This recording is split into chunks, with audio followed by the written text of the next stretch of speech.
আসসালামু আলাইকুম সুপ্রিয় শিক্ষার্থী বন্ধুরা, তৃতীয় শ্রেণীর নৈতিক ও ইসলাম শিক্ষা ক্লাসে তোমাদের সবাইকে স্বাগত। শিক্ষার্থী বন্ধুরা, আজকে আমরা পড়ব তৃতীয় অধ্যায়ে নৈতিক ও মানবিক গুণাবলী অর্জন। নৈতিক ও মানবিক গুণাবলীর পরিচয়। আমরা সমাজে বাস করি, আমাদের কিছু নিয়ম নীতি মেনে চলতে হয়, তাতে অন্য মানুষের সঙ্গে আমাদের ভালো সম্পর্ক তৈরি হয়। এই সকল নীতি মেনে চলা আমাদের নৈতিক গুণ। এই গুণের ফলে আমরা আমাদের বড়দের শ্রদ্ধা করি, তাতে তারা খুশি হয়ে আমাদের আদর স্নেহ করেন। আমরা মানুষ, আমাদের আশেপাশে কেউ বিপদে পড়লে আমাদের খারাপ লাগে, আমরা তাকে সাহায্য করতে এগিয়ে যাই। এটা হলো আমাদের মানবিক গুণ। মানুষ হিসেবে অন্য মানুষের সঙ্গে সুখে দুঃখে সহমর্মী হয়ে আমরা আরও অনেক ভালো কাজ করি। যেমন আমরা অসহায় ও গরিব লোকেদের সাহায্য করি। এগুলো আমরা করি আমাদের মানবিক গুণের কারণে। হাদিসে আখলাক শব্দটির উল্লেখ রয়েছে। আখলাক শব্দের অর্থ হলো চরিত্র। শিক্ষার্থী বন্ধুরা, এই লাইনটি ভালো করে পড়বে। আখলাক শব্দের অর্থ হলো চরিত্র।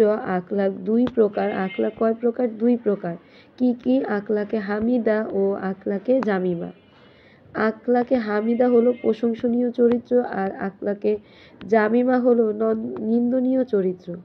আখলাকে হামিদা হলো আমাদের নৈতিক ও মানবিক গুণ।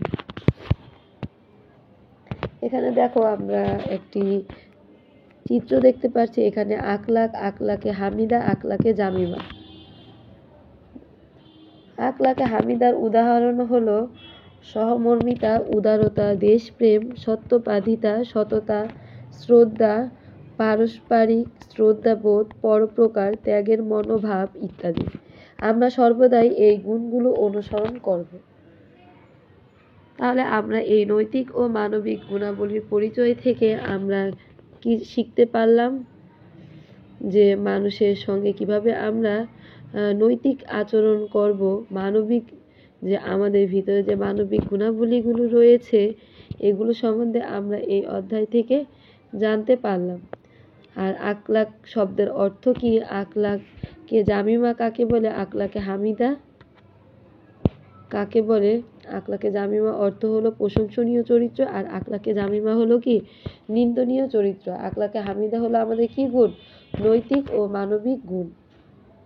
আর আখলাকে জামিমা হচ্ছে আমাদের কি? ক্ষতিকর গুণ। এখন দেখো, আখলাকে হামিদার উদাহরণ হলো সহমর্মিতা, দেশপ্রেম, সত্যবাদিতা, সততা, শ্রদ্ধা, পারস্পরিক শ্রদ্ধাবোধ, পরোপকার, ত্যাগের মনোভাব ইত্যাদি। আমরা সর্বদা এই গুণগুলো অনুসরণ করব। আখলাকে জামিমা ক্ষতিকর। এর উদাহরণ হলো মিথ্যা কথা বলা, অন্যের সমালোচনা করা, মারামারি করা, গালি দেওয়া, কাউকে না বলে তার কিছু নিয়ে যাওয়া, কুড়িয়ে পাওয়া জিনিস পেয়ে ফেরত না দেওয়া ইত্যাদি। আমরা সর্বদা এই কাজগুলো থেকে বিরত থাকব। তাহলে আমরা বুঝতে পারলাম আখলাকে হামিদা হচ্ছে কি? ভালো চরিত্র, আর আখলাকে জামিমা হচ্ছে কি? নিন্দনীয় অথবা কি? ক্ষতিকর চরিত্র, খারাপ চরিত্র।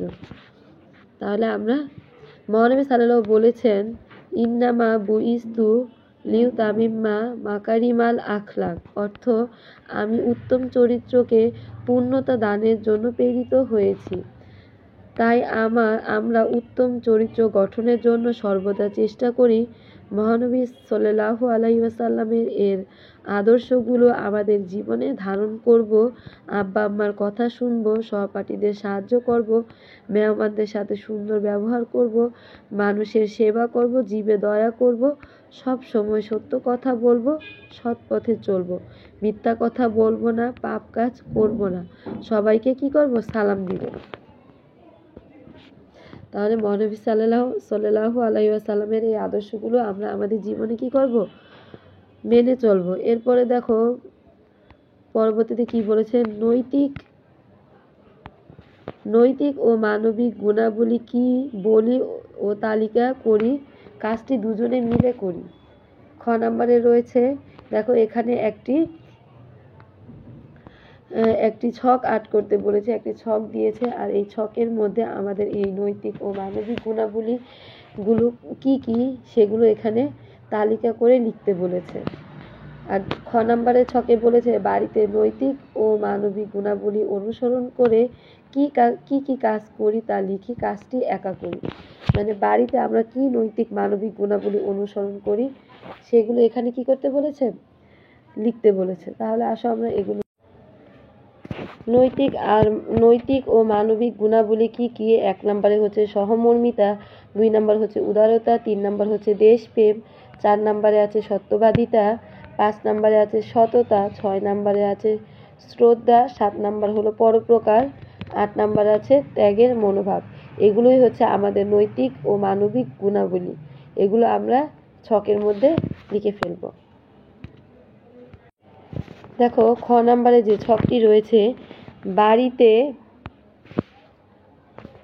বাড়িতে নৈতিক ও মানবিক গুণাবলী অনুসরণ করে কি কি কাজ করবে তার একটি কি তালিকা তৈরি করতে বলেছে। দেখো এখানে 1 নাম্বার আব্বা আম্মার কথা শুনবো, 2 নাম্বার মেহমানদের সাথে সুন্দর ব্যবহার করব, 3 নাম্বার মানুষের সেবা করব, 4 নাম্বার সবসময় কি সত্য কথা বলবো, 5 নাম্বার পাপ কাজ করব না, 6 নম্বরে রয়েছে জীবে দয়া করব, 7 নাম্বার সবাইকে সালাম দেব। এই কাজগুলো আমরা কি করব, বাড়িতে অনুসরণ করব। এই মানবিক গুণাবলী নৈতিক ও মানবিক গুণাবলীগুলো আমরা কি করব, বাড়িতে অনুসরণ করব। তাহলে শিক্ষার্থী বন্ধুরা আজকের মতো এই পর্যন্ত। তোমরা ভালো থেকো, আমার চ্যানেলটিকে সাবস্ক্রাইব করো, লাইক করো, কমেন্ট করো শিক্ষার্থী বন্ধুরা। আল্লাহ হাফেজ।